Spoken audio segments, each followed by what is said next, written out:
23 hectares au cœur de la métropole dijonnaise. Un espace unique où s'entraînent depuis 80 ans les athlètes de haut niveau. Mais pour conserver son attractivité, le Creps doit se moderniser et se doter de nouvelles infrastructures. Et notamment ici, d'un centre de préparation et de performance sportive.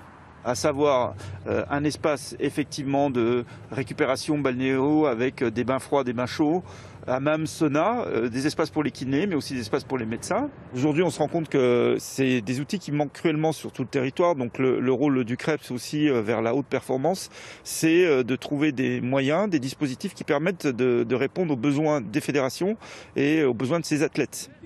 Toujours pour améliorer l'accueil des sportifs, de nouveaux logements vont être construits, d'autres rénovés. Car le Creps reçoit régulièrement en stage les 1200 athlètes qu'il forme à travers toute la région.